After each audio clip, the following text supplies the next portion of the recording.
Every now and then, an idea takes form that changes everything. It revolutionizes the way we see and understand the world around us. I believe that just such an idea took form in the medieval Islamic world. It's the idea that everything, from the stars above to the workings of our own bodies, is not arbitrary or whimsical, but subject to certain systematic rules. And what's more, that we humans can work out what those rules might be. And then we can refine and test our theories through observation and experiment. In other words, it's the idea we now call the scientific method.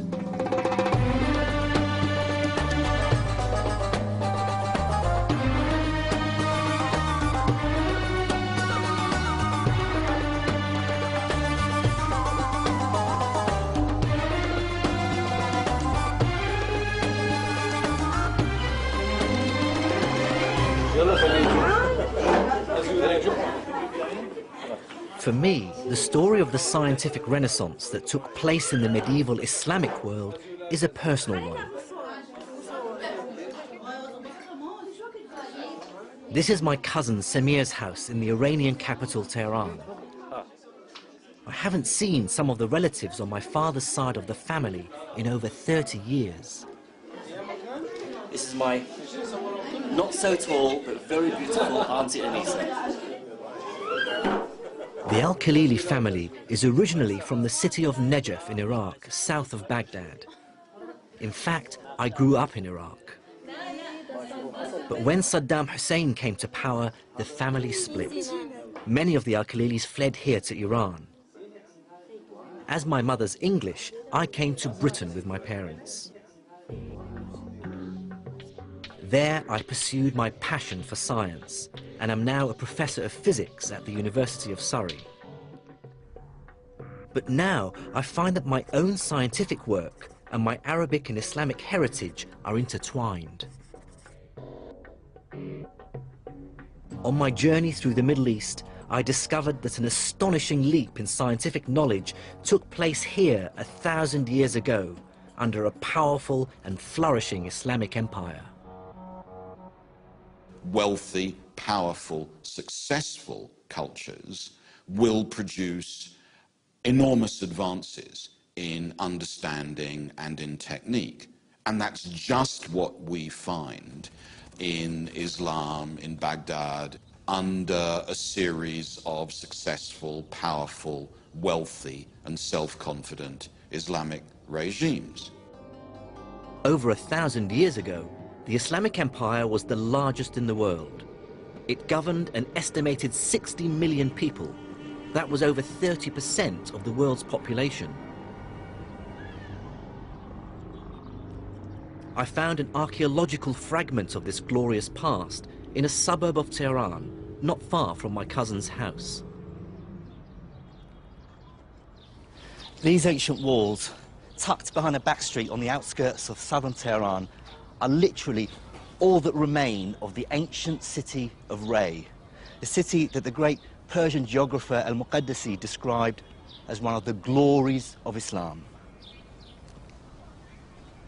Of course, Ray was just one of a number of cities that flourished under early Islamic rule.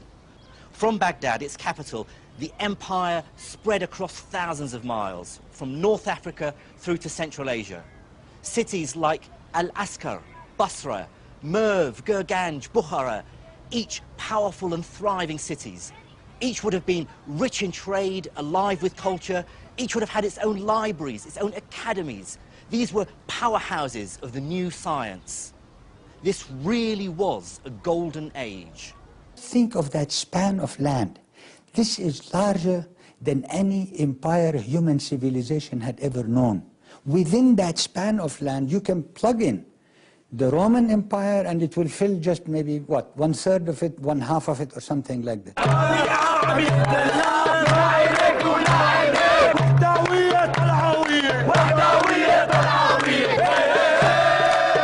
Reminders of this great Islamic empire are everywhere in the Arab world today. This football match in the Syrian capital Damascus is being played at the Abbasid Stadium.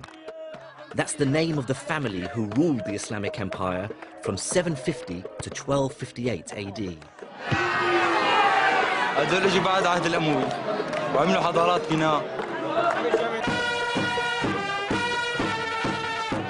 This large territory allowed them to raise enormous tax revenues to fund a search for knowledge and scholarship, which became known as the translation movement.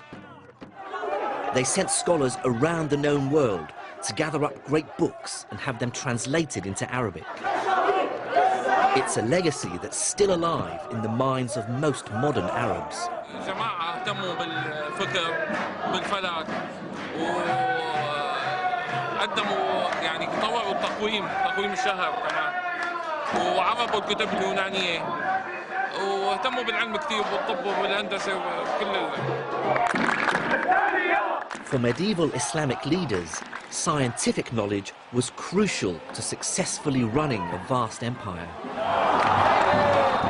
They did have a big and sophisticated governmental administration, and obviously that needed knowledge. If you wanted to be an administrator and you had to assess taxes, you needed to know about mathematics.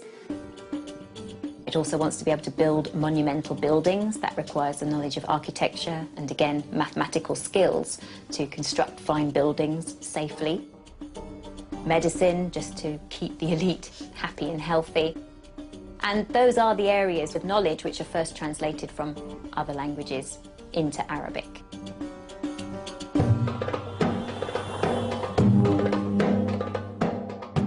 The legacy of the medieval Islamic Empire is scattered across a vast region. There's architectural masterpieces like the Umayyad Mosque in Damascus, the Jami' Mosque in Isfahan, and Al-Azhar University Mosque in Cairo. And then there are many ruins that still hint at past glories, like this, a crumbling 8th century palace deep in the Syrian desert. And this, a huge Muslim palace called Medinat al-Zahra, currently being excavated in southern Spain. These are the impressive ruins of Medinat al-Zahra, the fantastic palace city built outside Cordoba in the 9th century by Abdurrahman III, who was the greatest of all the Andalusian caliphs. At the time that it was ruined, Cordoba was in fact the largest and most important city in Europe, a rival to Baghdad in the east for a center for Islamic scholarship and science. And as I traveled, I saw how science, especially numerical record keeping and measurement, was crucial to dealing with the challenges of running a vast empire.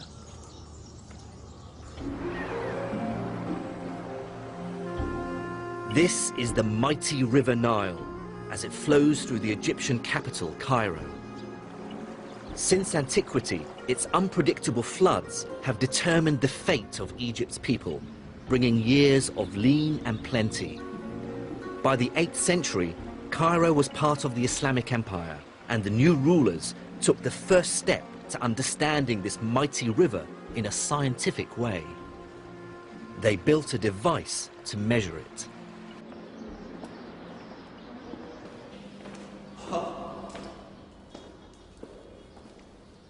Amazing structure, right? Dr. Nader Al-Bizri of the Institute of Ismaili Studies is showing me the Nilometer. It's basically a huge colonnade that was built in a chamber connected by tunnels to the river. As the water rose or fell, its height could be read from the central column. The central colonnade here is ultimately a measuring instrument. It is very precise. It's almost 1 inch between a marking and another. Presumably they need to know seasonal variations in the height. And to try to have some sort of record so that they could measure against certain years, where a year was known for a high level of flood versus another year known for its drought. Then they might perhaps take some precautions. Yes. The data collected from the Nilometer did have one practical use. By creating an objective record of the river's behavior, It allowed the rulers of the time to calculate how much tax to levy on Egypt's farmers. But whatever its uses, what I love about the Nilometer is how it shows that to understand the world, you have to build devices to measure it. If you think very hard, it's never obvious that measurement can make sense of the world around us. The world appears, as a Western philosopher once put it, like a buzzing, blooming confusion. And the idea that we as a group have tools which are reliable, which have sufficient integrity, which have an intellectual grip that can make sense of the basic phenomena we see around us, that's an astonishing idea.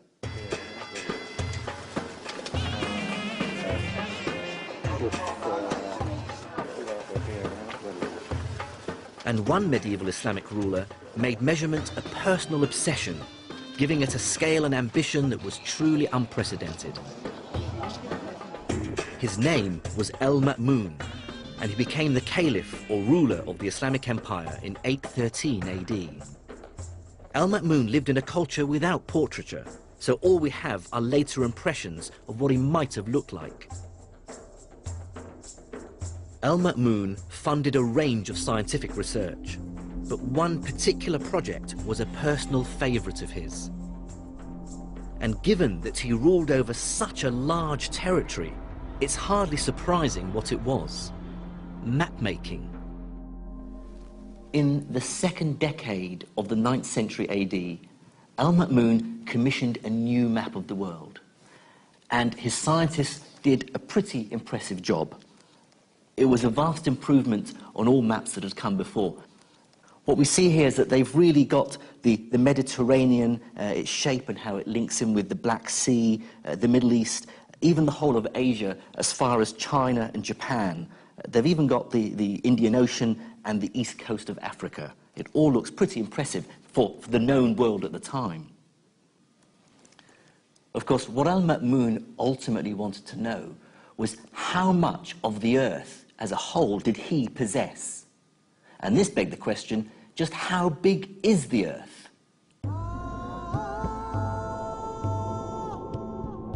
It's a sign of amazing ambition that groups of scholars and craftsmen together can, as it were, capture the world. Where does that ambition and that confidence come from? Part of it comes from religious faith. Because the world was made by someone a bit like us, but much smarter, if we're smart enough, the thought was, we could probably make sense of a bit of what he did. And that's very clear as a motivation in a lot of Islamic, as in a lot of Christian science. And more specifically, the practice of Islam demanded that its followers have a very clear idea of the size and shape of the world. Now, this is crucial information for Muslims because wherever they are in the world, they need to know the direction to Mecca for their prayer. This is known as Al-Qibla.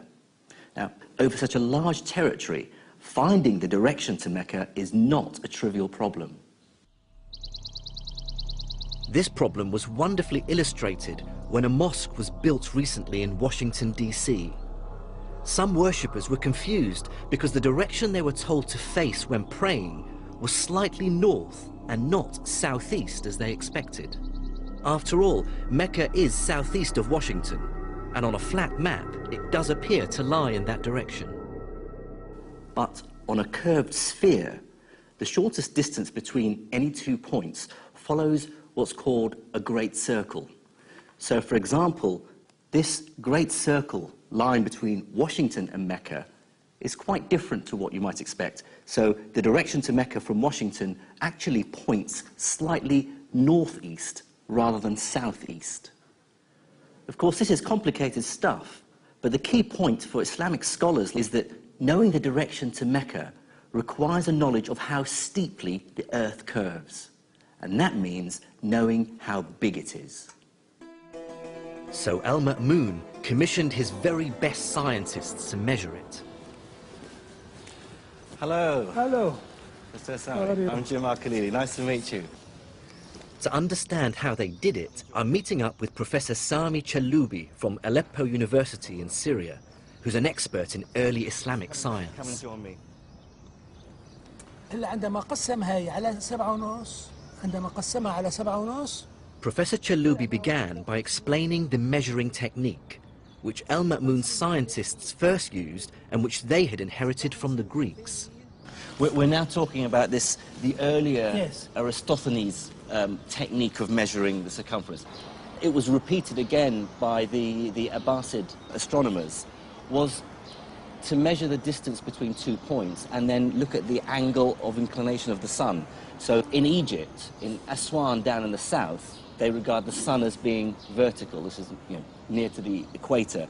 And they worked out how far away from the vertical the sun was if they measured it from the north of Egypt in Alexandria, which is on the Mediterranean coast. Al-Ma'mun's astronomers repeated the Greek experiment in Syria and Iraq by measuring the angle of the sun in the sky at noon at one known location. They then walked due north to a second location, carefully measuring the distance they travelled. At the second location, they once again measured the angle of the sun at noon. This angle would have been slightly smaller than the first one. With these figures, Al-Ma'mun's astronomers were able to estimate the Earth's circumference. They got a value of 24,000 miles, within 4% of the correct value. Not bad, you might think, but this method was flawed and ultimately unreliable. The main problem with it was that measuring the distance between two locations was incredibly difficult. It could only be done by the unreliable method of counting paces as you walked through the burning desert. A more reliable and sophisticated method for estimating the Earth's size was needed. And 2 centuries after Al-Ma'mun died, it came. What made it possible was a great leap of imagination, and the fact that by 900 AD, much of the world's mathematical knowledge had been translated into Arabic, so scholars could scrutinize and improve on it. Out of this obsession with scholarly learning came a true mathematical visionary, Abu Rayhan Muhammad ibn Ahmed al-Bayruni. And like all Islamic scholars of the time, al-Bayruni was obsessed with the science and mathematics of the ancient Greeks, Babylonians, and Indians. And because of the success of the translation movement, he had literally on his desk the great work on geometry by Euclid, Ptolemy's Almagest, the Indian text, the Sinhind, and the famous work on algebra by Al-Khwarizmi. كان مكتوب كتابة حطوا ورقة. Professor Chaloubi has brought along the book in which al-Bayruni describes how he combined algebra and geometry with some very simple and practical measurements to solve the epic problem of how to calculate the size of the Earth. بيروني ذي text from This is his القانون المسعودي. the Mas'udi canon. Yes. This is Bayruni's canon, which I've been trying to get hold of, where he describes this fantastic experiment. And, oh, you found the page? Yes. Having read al-Bayruni's description of how to estimate the size of the world, I wanted to try it for myself. First, he had to find a fairly high mountain from the top of which he could see a flat horizon. In this case, the sea.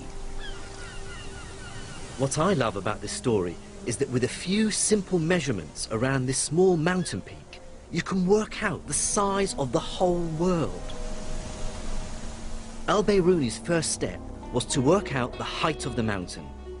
He did this by going to 2 points at sea level, a known distance apart, and then measuring the angles from these points to the mountaintop. So, to measure the angle to the mountaintop, Bayruni had to use a device like this, called an astrolabe. It's basically a giant protractor. It has the angles in degrees marked around the outside, and a pointer to help him determine his line of sight. So if we try now and determine the angle to the top, it has to hang freely, and then, okay, so if we let it hang.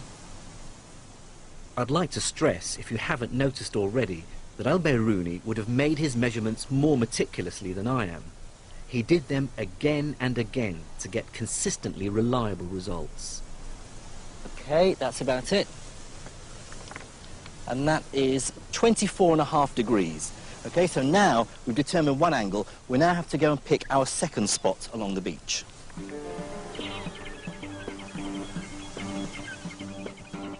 The distance from the first to the second point must be measured accurately.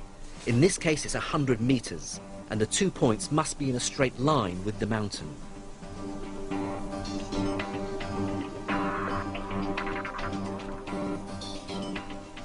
I measured the second angle to be about 26.5 degrees, and now had enough information to calculate the height of the mountain. Using trigonometry and algebra, Al-Biruni used a formula that relates the height of the mountain to what are known as the tangents of the angles he measured. Using my measurements, I get a figure for this mountain of about 530 meters. I now need only one more measurement to get the size of the Earth. And to get that, I have to climb to the top of the mountain. What Biruni did next was measure the angle of the line of sight to the horizon as it dips below the horizontal. So we're going to try and reproduce that. So if you can lift it up so that it's hanging, and if I locate the horizon, okay, which is about 0.5 degree, which is about the value that Biruni got. Now here's the really ingenious part. Biruni had measured 4 quantities, 3 angles and a distance. He used 2 of the angles and the distance to work out the height of the mountain. Al-Biruni now had everything he needed. In essence, Al-Biruni imagined a huge right-angled triangle which has as its 3 corners the mountaintop, the horizon and the center of the Earth. Trigonometry told him that the angle he had measured and the height of the mountain are related to the radius of the Earth, and algebra allowed him to calculate it. With this formula, Biruni is able to arrive at a value for the circumference of the Earth that's within 200 miles of the exact value we know it to be today, about 25,000 miles. That's to within an accuracy of less than 1%, a remarkable achievement for someone 1,000 years ago.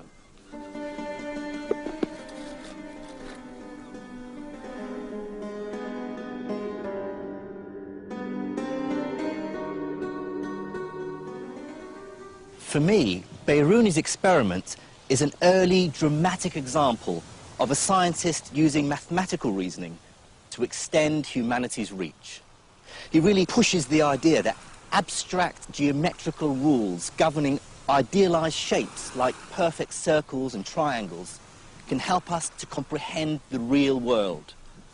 Einstein used precisely the same approach, admittedly with much more advanced mathematics, when he developed his general theory of relativity almost 1,000 years after Biruni. But both Einstein and Biruni were united by a single common idea. With mathematics, humanity can embrace the universe.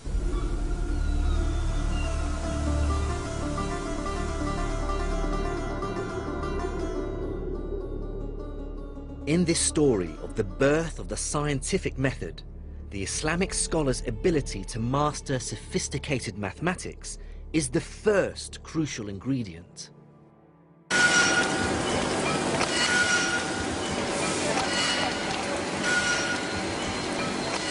The second crucial ingredient is the use of experiments in science. Without experiments, theory remains meaningless and sterile. It's experimentation that allows theory to be held up against the real world. It gives it physical meaning. But whereas sophisticated mathematics grew out of the empire's obsession with the world's learning through the translation movement, practical experiments came from the daily needs of a powerful and expanding civilization.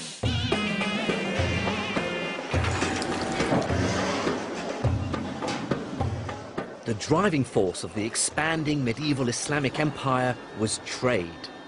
It boomed from around 700 AD onwards, creating a massive demand for metal workers, glass blowers, tile makers, craftsmen of every possible kind. When this collided with scholarly tradition, symbolized by the translation movement, it had seismic consequences for science.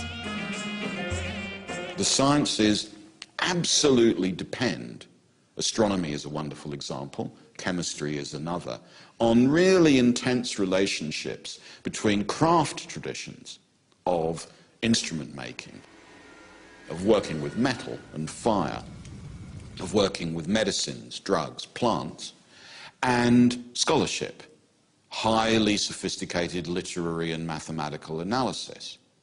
And the Islamic world is just such a place. By around 800 AD, the great cities of the Islamic Empire dominated the world's trade. To its markets came silks, spices, drugs, fruit, perfumes and gold, from as far afield as India and China in the east and Spain in the west. Anything that could be traded was.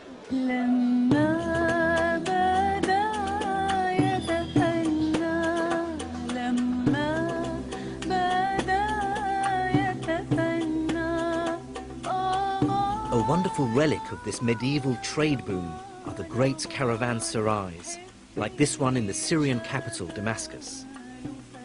This huge vaulted building was designed as a resting place for all the traders and their animals who visited the city.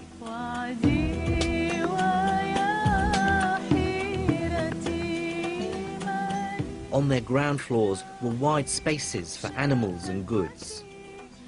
And above there were rooms for the rich merchants to refresh themselves before another day of haggling. One 10th century traveller talks of the riches and beauties of the bazaars, and that the income of the provinces and localities was between 700 and 800 million dinars.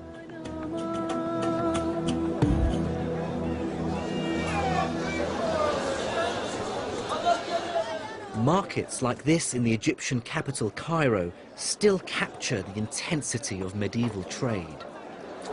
And still surviving in the modern world of the internet and the mobile phone is a fantastic example of how traders 1,000 years ago communicated across a vast empire. So this is a carrier pigeon, its base is here, so wherever you took this pigeon all over Egypt, it will make its way back to this guy. There's a famous story that a rich Cairo merchant by the name of Anur wanted to grow cherry trees. So he sent a message with a carrier pigeon to a contact of his in Damascus asking for some seeds. His contact sent back 500 birds, each one carrying a small bag with seeds in it. The whole process took just 3 days. Sort of a medieval FedEx, really. By 700 AD, the Islamic Empire was taking the first steps towards mass production. And in this world where knowledge of materials, metals, and how they're worked became increasingly important, one practice flourished. It's the practice that was inextricably linked with magic. Specifically, the dream to turn base metals into gold.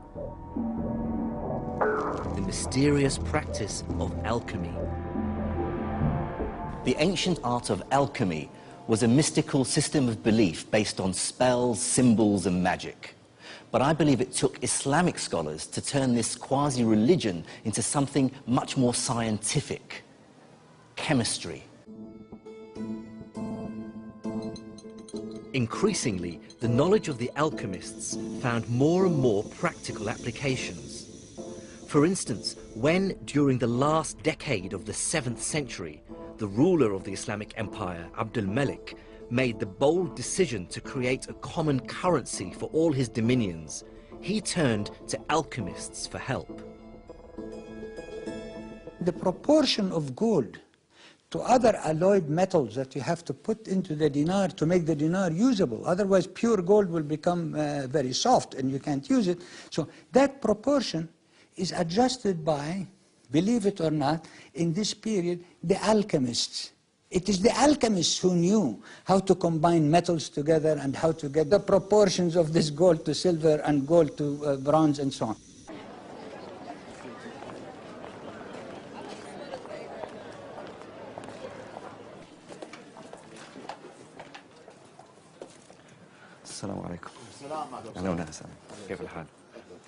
I hunted down tangible evidence of the skill of medieval Islamic alchemists in the old markets in the Syrian capital, Damascus. This is an Islamic dinar. The date of this is 128 after Hijri. So the middle of the 8th century, almost 740s. Yeah, in the middle of the... This 1,300-year-old coin, made of an alloy of different metals, isn't just durable. It's also malleable enough to be inscribed with intricate Arabic writing. No God instead of Allah. Coin making is one of the many examples of how the practical needs of a booming economy began to turn the magical practice of alchemy into modern chemistry.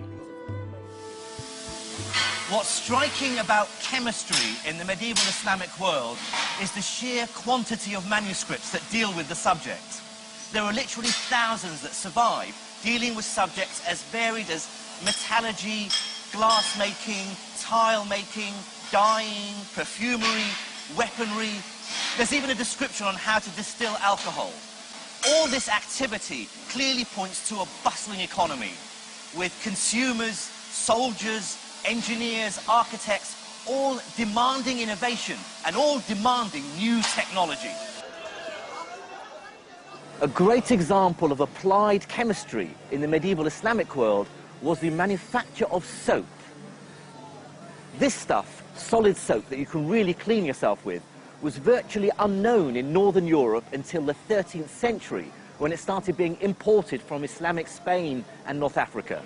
By that time, the manufacture of soap in the Islamic world had become virtually industrialized. The town of Fez boasted some 27 different soap makers. And cities like Nablus, Damascus, and of course Aleppo became world-renowned for the quality of their soaps. A 12th century document has the world's first detailed description of how to make soap. It mentions a key ingredient, and it's a substance that became crucial to modern chemistry, an alkali. Now, alkaline substances are crucial to soap making. But what's interesting is that our word alkali derives from the Arabic al-qali, which means ashes. That's because back then, alkalis were manufactured from the ashes of the roots of certain plants like saltwort. Islamic chemists' new understanding of alkalis and other new chemicals gave another industry a lift too, glass making.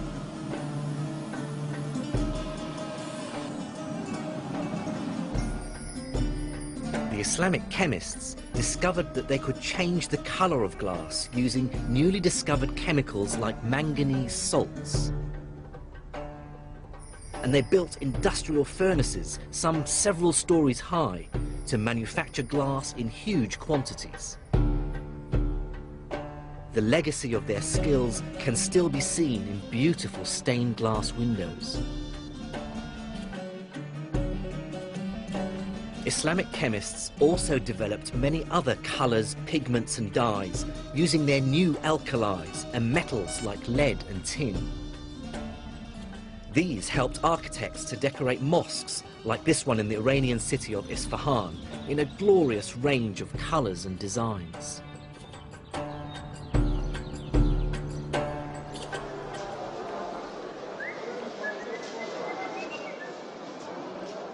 Chemistry was also driven by the booming market in perfumes. In the main market in Damascus, traders still make up your favorite scent as they would have 1,000 years ago. So it basically has a base of alcohol, and then he adds to it the oils from the plants that you want. Jasmine and rose water and mint. But these days they'll use very nice. Yeah, I think I'll buy some of that. Perfumiers pushed chemists to come up with ever more ingenious techniques for extracting subtle and fragile fragrances from flowers and plants. They responded by refining and really establishing a technique that all chemists would instantly recognize today: distillation. Many of the techniques originate with Islamic scholars or even earlier. Dr. Andrea Sella, a chemist from University College London, shows me how distillation was used. Distillations would have been done in devices sort of related to these. This is what's now called a retort, and we don't really use them anymore, but retort comes from the word to bend. In other words, a flask which has been bent over, and that's crucial. Well, many of the techniques... The shape means that a gas produced in the flask is forced to condense in the spout, and it's the main way of extracting scents from flowers and plants. Now, the idea here is that you heat at this end and you collect at the other. And so we should actually take a look and see if we can do a quick distillation with rose petals. First, we need to just put in a little bit of water. The water and steam will essentially control the temperature. What we don't want is for this to get too hot. The trick with this kind of distillation is to use heat to release the scent molecules, but at the same time making sure that these delicate substances aren't destroyed in the process.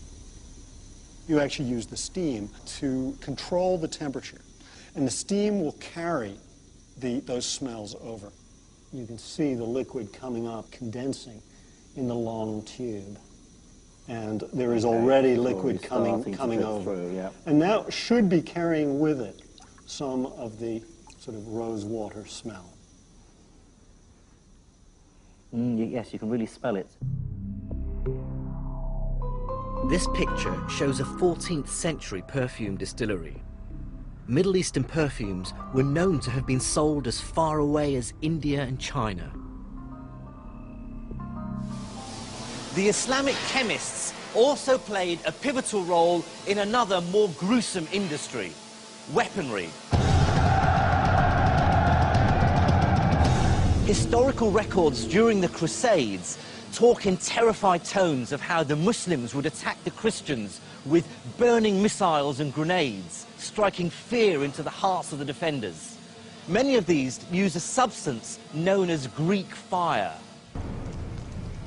Islamic chemists improved on Greek fire by using and refining a naturally occurring resource: petroleum. They developed the idea of distilling petroleum, or naft, to create a lighter, extremely flammable oil, which they mixed with other volatile chemicals to make them burn furiously. And the result was clearly terrifying. What all these medieval Islamic texts on chemistry have in common is their great attention to detail, which is clearly based on careful experimentation. In fact, the whole idea of a laboratory where chemical and industrial processes can be tried out really takes hold at this time. The ingenuity of medieval Islamic chemists is impressive. But I wanted to know something deeper. What contribution did they make to our modern understanding of the principles behind chemistry? This is the centerpiece of modern chemistry, the periodic table. It lists all the known elements. Its key idea is to group substances with similar properties together.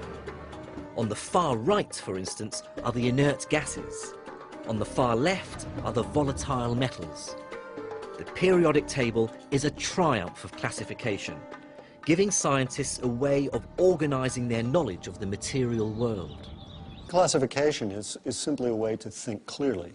I mean, what you need when you have some ideas about how the world works is that gives you a kind of schema, and you chop the world up into categories. And that actually helps you to understand, to make sense of what's around you.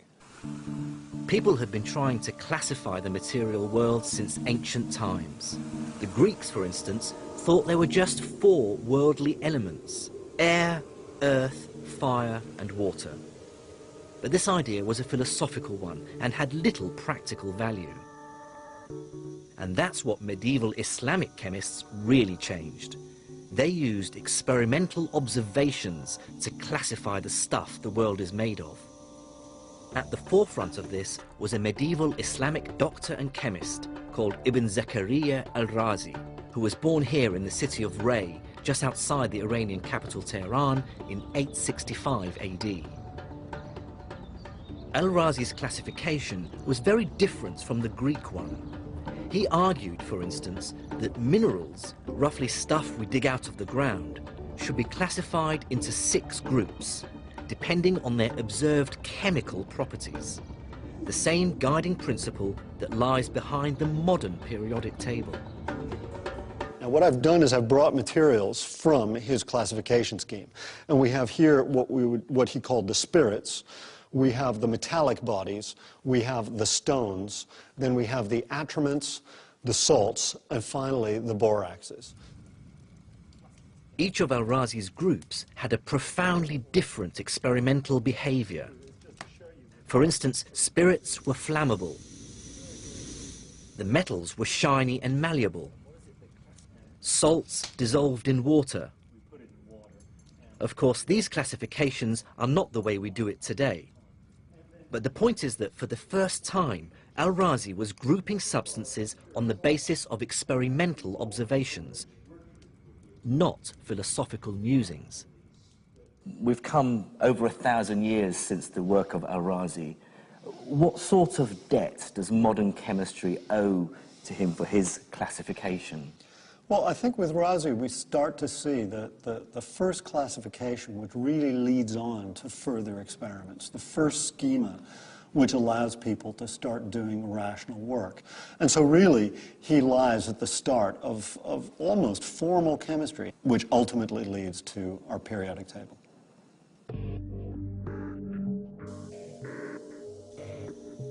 I believe that what we see in the work of the Islamic chemists and alchemists is the first tentative steps to a new science.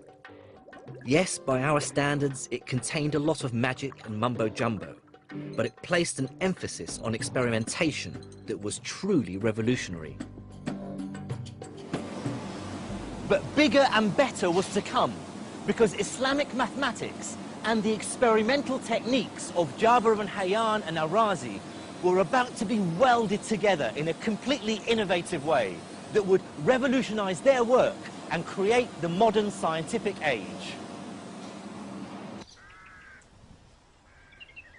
Until the 9th or 10th centuries, ideas about science and how the natural world worked were dominated by the Greek philosopher Aristotle, and they were very different from ours today. He believed that mathematics was concerned only with an abstract world of perfect forms, of idealized shapes like circles, squares, and triangles. It had no power to explain what we observe in the world around us, a world characterized by irregular, wonky shapes and constant change. Physics is a Greek word meaning the science of change. And for the classical Greek tradition, there was a strong sense in which the science of change was in contradiction with mathematics. Mathematics dealt with perfect knowledge, with the unchanging world of mathematical forms. And it seemed in principle extremely unlikely that processes of coming into being and passing away, of growth and of decay, of qualitative change, could be captured with the beauties of geometry and mathematics. The story of how humanity shook off this idea and began to see that mathematics is actually an incredibly powerful way of describing the world around us, is long and complicated.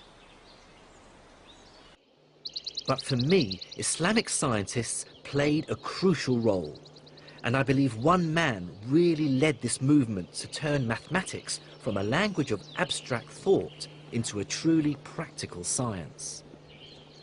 He was, like me, from Iraq, and his name was Ibn al-Haytham. What al-Haytham and his contemporaries argued for was the possibility, in a way, of a single science, which would be both mathematical and philosophical, which would link together a physics, a science of change, with a mathematics, a science of quantity. And that seems to me to be radical and crucial for the construction of new forms of reliable knowledge. Ibn al-Haytham was born in 965 AD in the southern Iraqi town of Basra, and other scholars regarded him as a prodigy. He shot to scientific fame just after the turn of the first millennium and was an incredibly innovative and brilliant scholar. His reputation as an intellect spread throughout the empire. But it was this reputation that would almost cause him to lose everything when he took up the poisoned chalice of trying to tame one of the world's greatest rivers.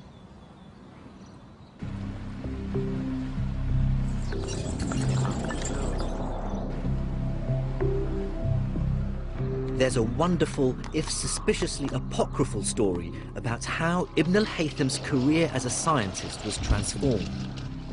It concerns the Nile and how, just after the turn of the millennium, Ibn al-Haytham was asked by the ruler of Egypt to find a way of controlling it. Could he prevent its unpredictable and potentially devastating floods and droughts? But it didn't take Ibn al-Haytham long to realize that the Nile was way too large to control. On hearing this, the Caliph flew into a terrible rage and ordered Ibn al-Haytham's execution. Ibn al-Haytham responded by feigning madness. The execution was called off and he was placed under house arrest. There, with time on his hands to contemplate, the story goes, Ibn al-Haytham considered deep and fundamental questions in physics.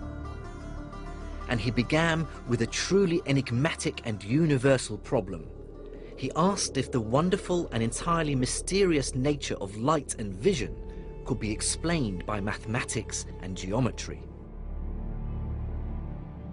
Under house arrest, or perhaps here in the rooms of Al-Azhar University in Cairo, Ibn al-Haytham carried out a series of experiments that created the modern science of optics. I'm with Dr. Al-Bizri, who has carefully studied Ibn al-Haytham's work. He explained that Ibn al-Haytham first considered the Aristotelian explanation for how we see, an explanation that was completely unmathematical. Aristotle argued that when we look at, say, a tree, its essence or form emanates from it and then mysteriously flows into our eyes. So if I'm, for instance, now looking at the buildings and the trees on the banks of the Nile, I'm receiving the forms of these buildings and these trees in the eye, abstracted from their matter. According to Dr. Al-Bizri, Ibn al-Haytham found this idea deeply unsatisfactory. He wanted a mathematical explanation.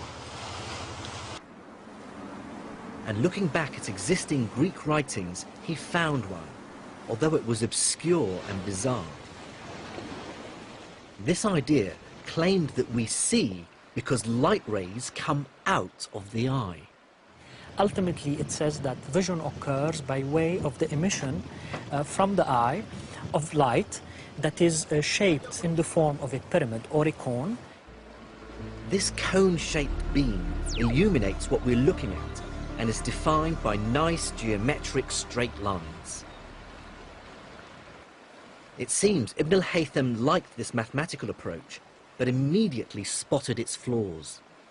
If we see, he asked, because light comes out of the eye, why does it hurt when you look at a bright object like the sun but not hurt when you look at something dim? Or at night, can light from our eyes really be lighting up distant objects in the sky? So, in an inspired piece of thinking, Ibn al-Haytham combined the two Greek ideas and defined our modern understanding of light and vision. Light, he said, does travel in straight lines that obey geometric laws, but instead of them coming out of the eye, these rays travel into it. It is the development of an entirely new theory, and also methodologically, it is the beginnings of mathematizing physics. What Ibn al-Haytham did was take the principles of geometry with its rules governing straight lines and apply them to the real world. He then designed experiments which would test whether the real world measured up to his mathematics. In about 1020, Ibn al-Haytham published his groundbreaking geometric explanation of light in his Kitab al-Manadhir, or Book of Optics. And what really marks this book out as science is that Ibn al-Haytham carefully justifies his theories with detailed experiments that others can repeat and verify. He starts from first principles to find out how light travels.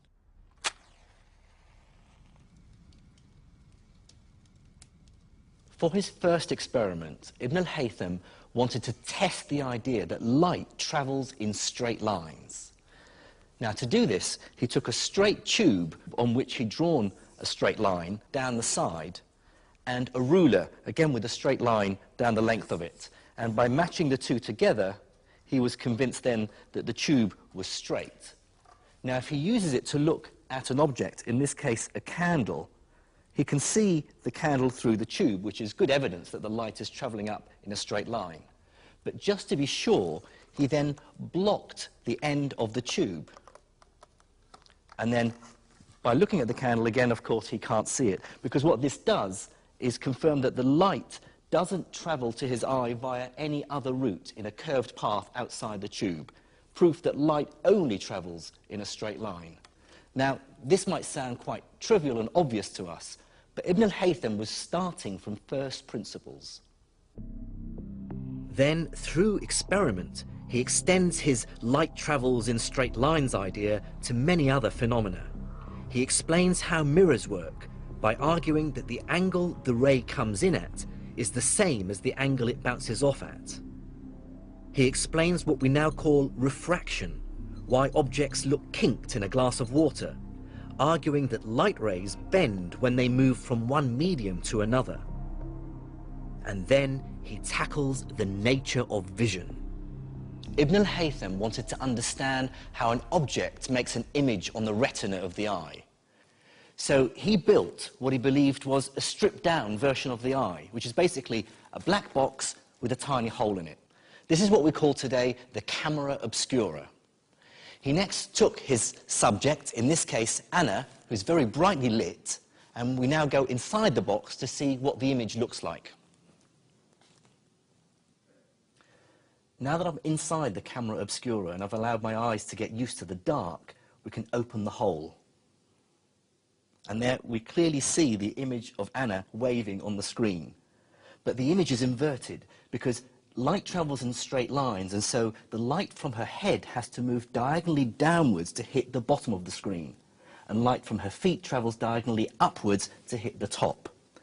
But more importantly, what this proved to Ibn al-Haytham is that there's a one-to-one correspondence between every point on the object, on Anna, and every point on her image on the screen.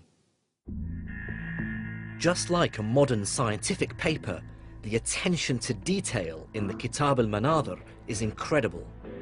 His book isn't just a dry scientific treatise, it's a manual for future generations. In his work, he constantly justifies his theories about light with experimental observation. And he describes his experiments in great detail so that other people can repeat them and confirm his ideas. His message is, don't take my word for it, see for yourself. I believe that Ibn al-Haytham was one of the very first people to ever work like this. This, for me, is the moment that science itself is summoned into existence and becomes a discipline in its own right.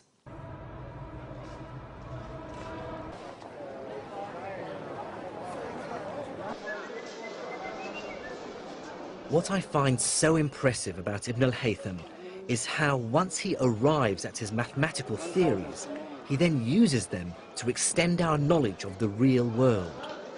So, for instance, he used his new ideas about light to deduce that the Earth's atmosphere is of a finite thickness. And he even estimated what that thickness is. He did it basically by measuring how long twilight lasts. He rightly assumed that the reason it continues to be light after the sun has dropped below the horizon must be because its rays bend as they enter the Earth's atmosphere. The length of twilight and an educated guess for what we today call the air's refractive index gave Ibn al-Haytham a way of estimating the thickness of the Earth's atmosphere. He came up with a figure of around 40 kilometers, about half of the modern value. That's pretty impressive.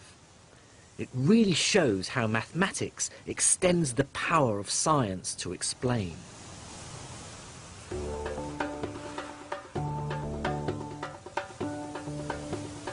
On my journey so far, I've been overwhelmed by the sheer intellectual ambition of medieval Islamic scientists. When their leaders asked them to find out the size of the world, scholars like al-Biruni used mathematics in startling new ways to reach out and describe the universe.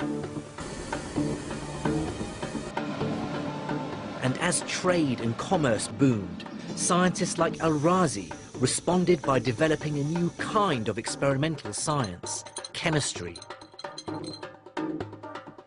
But if there's one Islamic scientist we should remember above all others, it is, in my view, Ibn al-Haytham, for doing so much to create what we now call the scientific method.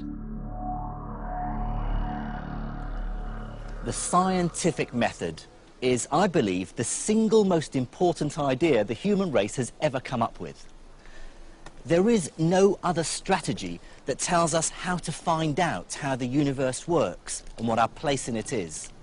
Of course, it's also delivered technologies that have transformed our lives.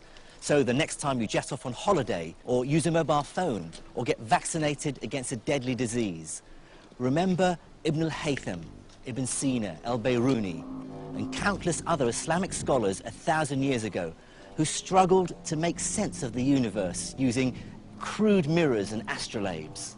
They didn't get all the right answers, but they did teach us how to ask the right questions.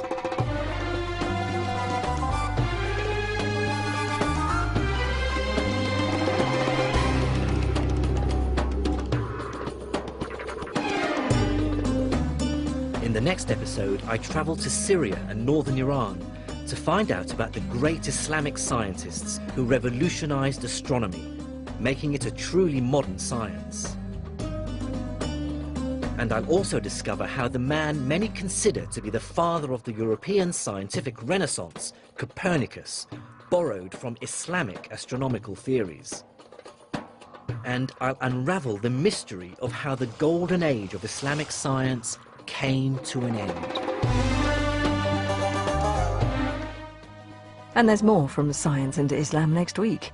Next tonight, plunging right into the thick of it with more biting comedy.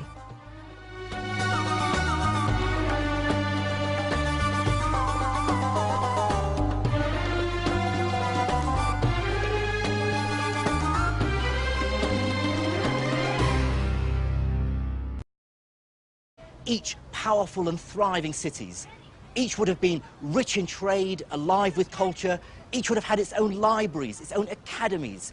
These were powerhouses of the new science.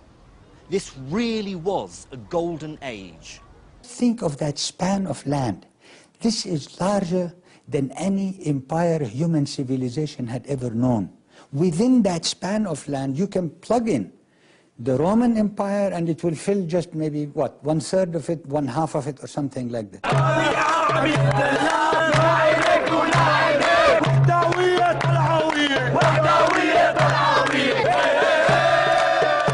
reminders of this great Islamic empire are everywhere in the Arab world today. This football match in the Syrian capital Damascus is being played at the Abbasid Stadium. That's the name of the family who ruled the Islamic empire from 750 to 1258 AD. هذول اجوا بعد عهد الأموي وعملوا حضارات بناء. This large territory allowed them to raise enormous tax revenues to fund a search for knowledge and scholarship, which became known as the translation movement. They sent scholars around the known world to gather up great books and have them translated into Arabic. It's a legacy that's still alive in the minds of most modern Arabs. جماعة اهتموا بالفكر بالفلك وقدموا يعني طوروا تقويم الشهر كمان وعربوا الكتب اليونانية واهتموا بالعلم كثير بالطب وبالهندسة وكل For medieval Islamic leaders, scientific knowledge was crucial to successfully running a vast empire. They did have a big and sophisticated governmental administration, and obviously that needed knowledge.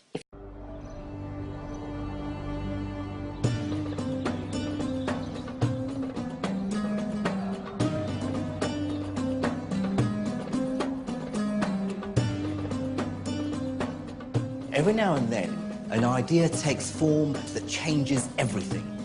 It revolutionizes the way we see and understand the world around us. I believe that just such an idea took form in the medieval Islamic world. It's the idea that everything, from the stars above to the workings of our own bodies, is not arbitrary or whimsical, but subject to certain systematic rules. And what's more, that we humans can work out what those rules might be. And then we can refine and test our theories through observation and experiment. In other words, it's the idea we now call the scientific method.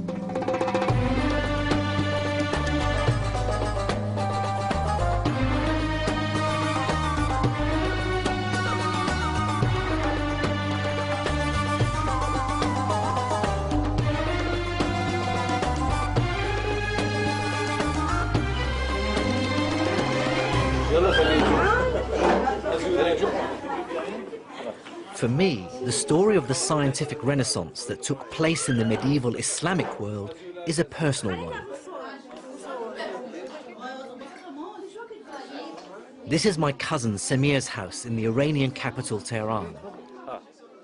I haven't seen some of the relatives on my father's side of the family in over 30 years.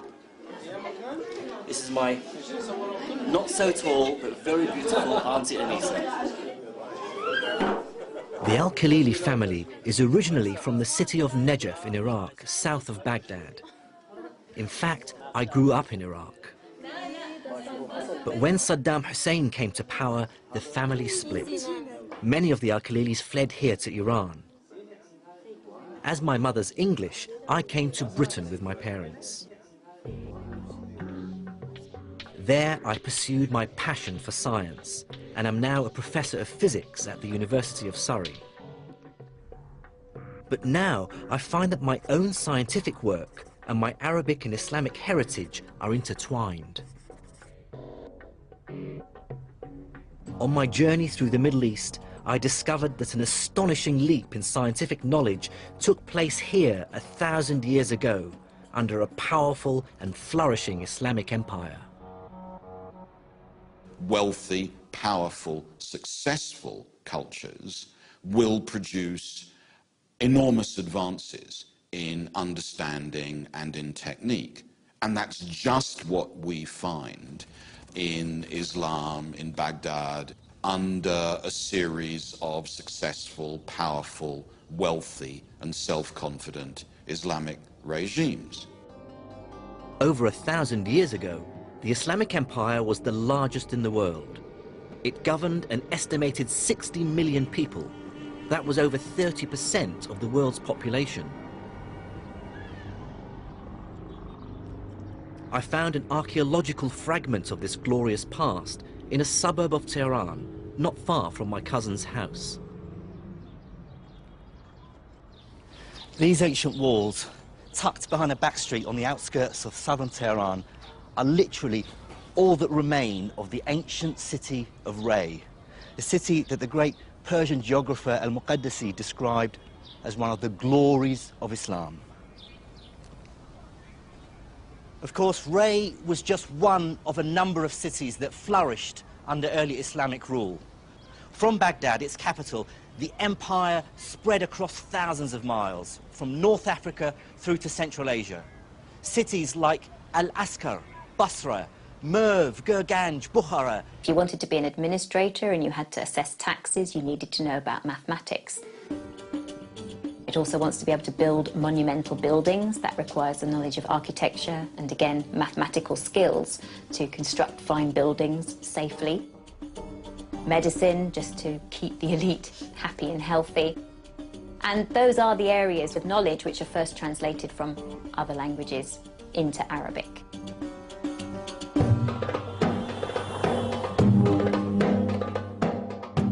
The legacy of the medieval Islamic empire is scattered across a vast region.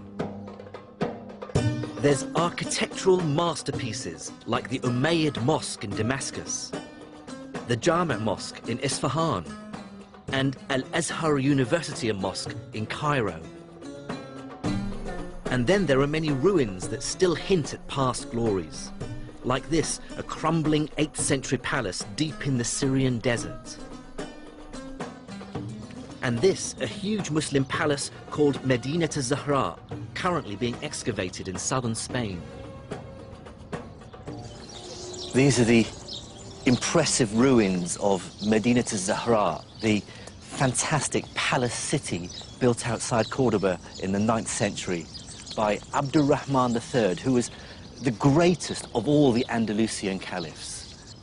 At the time that it was ruined, Cordoba was in fact the largest and most important city in Europe, a rival to Baghdad in the east for a center for Islamic scholarship and science.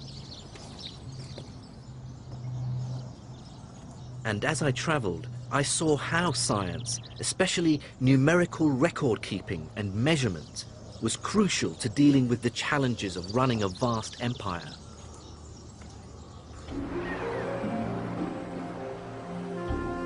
This is the mighty River Nile as it flows through the Egyptian capital, Cairo. Since antiquity, its unpredictable floods have determined the fate of Egypt's people, bringing years of lean and plenty. By the 8th century, Cairo was part of the Islamic Empire, and the new rulers took the first step to understanding this mighty river in a scientific way. They built a device to measure it.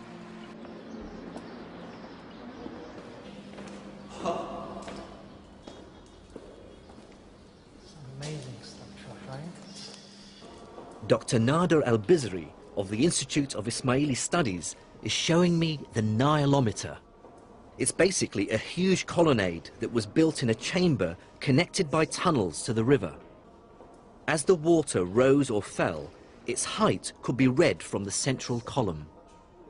The central colonnade here is ultimately a measuring instrument. It is very precise. It's almost 1 inch between a marking and another. Presumably they need to know seasonal variations in the height. And to try to have some sort of record so that they could measure against certain years, where a year was known for a high level of flood versus another year known for its drought. Then they might perhaps take some precautions. Yes. The data collected from the Nilometer did have one practical use. By creating an objective record of the river's behavior, it allowed the rulers of the time to calculate how much tax to levy on Egypt's farmers. But whatever its uses, what I love about the Nilometer is how it shows that to understand the world, you have to build devices to measure it. If you think very hard, it's never obvious that measurement can make sense of the world around us. The world